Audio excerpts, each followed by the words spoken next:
are joined by special guests, KrazyFlynChicken of the development team, and the community manager, as well as Matt of the development team. And Matt, what is your official role, or do you have one? I don't know that I do have one. I am jack of all trades. Yeah, there you go. I think I write it. I always write lead level designer and writer, and that's kind of where I leave it. But I do a lot of other stuff. Level designer. That is a legacy term from other video game developments, because what levels are there in Foxhole? There's the one level. I consider like map design as level design. I see. Okay. Yeah, that's a tricky. It's a tricky thing because there isn't like set roles in video games, right. So every company has their own thing. But I like the term level design as like a theory, so that's why I like the title. I like more than that. He's the lead level designer. Like, he's got a whole team on. There you go. At least 1.5 people. And a half? Someone in a wheelchair? Whoa. Yes. Wait, hold on a second. Not that they're half a person. Yeah, sure, you can't take that back now. Amputees. But in any case, before we get to calls, and believe me, we're going to get to a lot of calls tonight, I actually had a few questions that I've kind of siphoned from the community, and I've kind of reworded them to be a little less energetic. But I thought while we have the opportunity here, we'd ask KFC and Matt about certain things about the development. So we'll get right to it. This first one, first couple of ones concerning efficiency. For either of you, what is the current opinion of efficiency among the development team? I have a whole thing I can say about that, but maybe Matt has something he wants to say first. You don't have. So this is not my wheelhouse. Sure. Efficiency is like something that I basically don't involve myself in at all. But my understanding is that it seems to be pretty much working as intended for like the outcome. Now the method might be something that needs some work, and KFC will know a lot more about that because he has his hands dirty in it. So. Yeah, and I think you really hit the nail on the head. I think this is something that a lot of people have been really hoping to hear. We've been saying it, but maybe in not so clear terms, is that it is working but we're always working on it. Efficiency is not an ideal system, but it does get the job done. Some things that we've been working on recently that's not as obvious is we've got some back-end data points now releasing with this new patch that should be able to help us track the effects of efficiency a little bit better. So hopefully later on down the road we'll be able to share those data points with you. But right now it's like we've only got a couple of them, so it's not going to help us much. But one thing I do want us to focus on, I know efficiency is the major complaint here, but something that has come up from this most recent war has been that it is the first time in a very, very, very long time that a war... Actually, you know what? It's the first time in my memory where a war has lasted from the release of one patch all the way to the release of the next. Like, I don't think this has ever happened in Foxhole's entire history before. And whether or not that's related to efficiency is not necessarily clear. But certainly it's one of the factors involved. And it sort of turned the complaint from, wars lasting too short to, these wars are boring and stalemates kind of suck. But, sorry, go ahead. I was just going to say, I'm looking at this like time lapse of like the map. And the fact that there was even the possibility for a comeback is really cool, and that's I think what we mean in that it's like effective enough that it isn't just like a snowball that happens immediately. And I do think that it is the first time that a single war has lasted from patch to patch. I don't think this has happened before. Yeah, so map courtesy of foxholestats.com. Shout out to Hayden, of course, as always. You can download these yourself. It's an MP4 file. It's amazing tool. Honestly, I really hope that you guys run Foxhole Stats out of business by implementing all these things officially into the game. But no, really, shout out to Hayden. Thank you. But yeah, I mean, you gentlemen pretty much answered my questions right off the bat there. There's one more thing I want to get through with this. This is something that I think is really exciting about efficiency, and I know that, like I said, it's a complaint, so it sucks. But one thing that I find really exciting about what's coming for efficiency is that the problem we have to solve right now isn't, wars are too short or that there's no comebacks. I mean, maybe like I said, maybe efficiency is related to that, but who knows? But right now, it seems to be that our design focus is on how do we break stalemates, which in a fun and exciting and an organic way. And I think that is a really cool design problem for us to start tackling.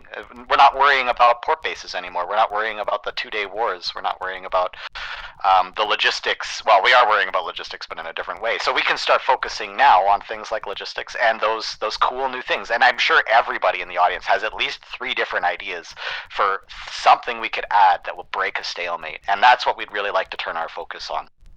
Not so much the efficiency itself. We will continue to tweak it, but we'd really like to look at other more exciting ways to solve it. So is it safe to say that efficiency is here to stay for the first half of 2020 at least? Yeah, absolutely. Like Matt said at the very start, it's definitely working as intended right now. We're definitely going to continue to explore it for at least the next little while. But I think the likelihood of us pulling it in any near war is very, very, very unlikely. Let's just say, like anything, is not perfect. And we are going to, I believe that we are going to probably continue seeing tweaks on it pretty much every update. I don't think that's a stretch to say. Yeah, and the efficiency really is one of those reality checks and that I've noticed in anything really, but I guess in game design where, I mean, KFC, you've admitted to yourself that efficiency is a violation of the team's design philosophy, but it just had to be forced in there. Yeah, absolutely. If you go to the FAQ for our for the game, it shows our design philosophy. Yep, on the Foxhole game website, there's an FAQ. Right? Yeah. If you go on there and you look at the FAQ, you can see the design philosophy, and certainly this does violate a few of those rules. But in a few cases where we do have magical solutions, it's always to address a magical problem, something that exists outside of the game that we can't resolve with realistic solutions. Something like, for example, the magical borders when you're traveling between regions. That's like, we couldn't get around it, so there's this magical border that transfers you. And in this case, the magical problem we're trying to solve is, people are logging on in the middle of the night and taking all of your stuff. The overpopulation, like, people need to go to work, so they don't always play in some parts of the day. And sometimes one side gets steamrolled because the other side just has a lot more players on it. And these are all things that we can't resolve inside the game's inside that design philosophy. So efficiency is our way to sort of mitigate those problems, or at least hopefully mitigate those problems. Mm-hmm. Well, then we'll keep on going along here. I guess I'll only do one more question here because we definitely want to get to our calls. But I think just getting some of the most pressing things out to our from the community that I've gathered. There we go. It's always good to touch in the early part. But yes, upcoming War 50, the 50th conflict here. That's a milestone without a doubt. We'll see how exciting it gets. I have the map layout on the display now. You can watch it on your radios, and only 4 regions are called out this time, so it gets a little skinny in the middle before branching out, and a lot of exciting options here. So I guess again to either of you, what was the thought process behind this map layout, and I guess going into any map layout? So I think this was something that Mark really wanted to see, and I'm gonna be on the record and saying, like, if I had my way, and people aren't gonna like this, so I'm just gonna say it though. If I had my way, we would never do any culling of maps. I think the map works better when it's full, but there are things that don't totally support it right now, so I understand why we have to do this. This is a cool layout. It's one we haven't seen, and I really like the fact that it sort of changes shape, which a lot of our map layouts don't.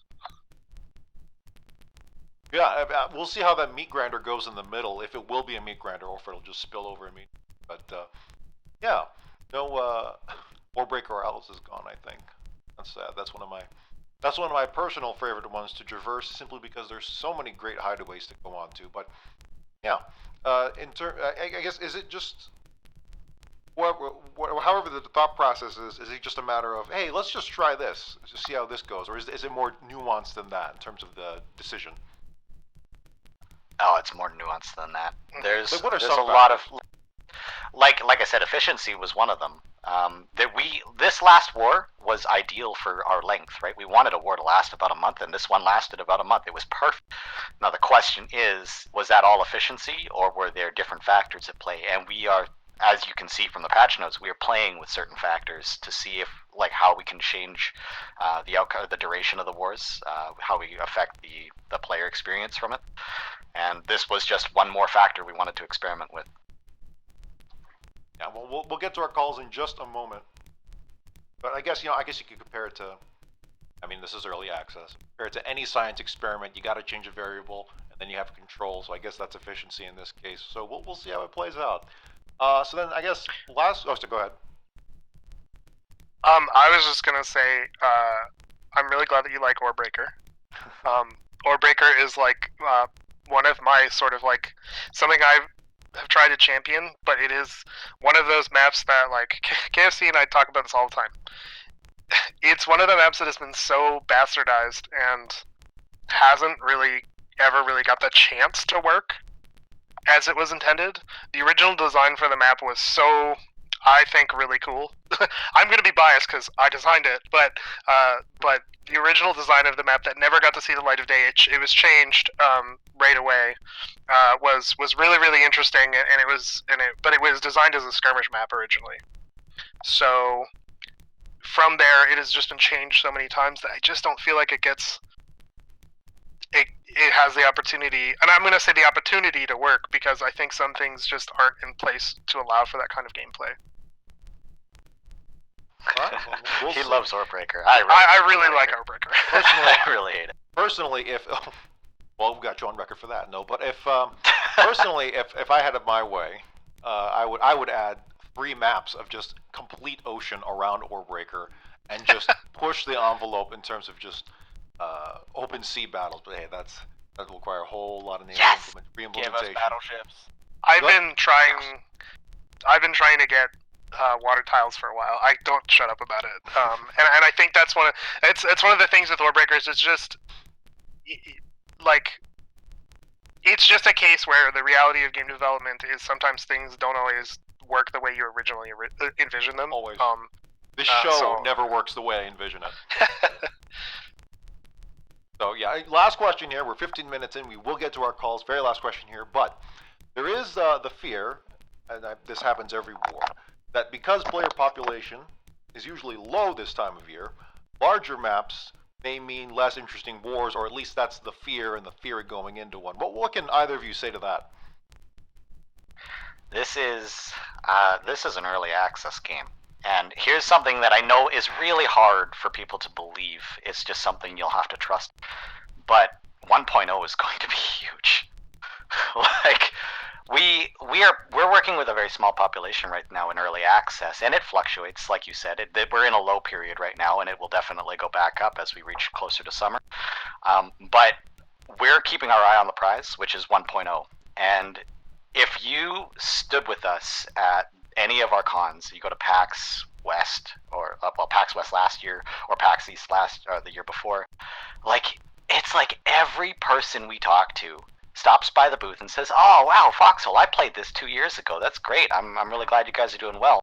You know, I'll definitely check it out again." And there's no doubt in my mind that when we actually start doing some marketing, which we haven't really been doing, yeah, how's the 5 foot marketing? we're gonna.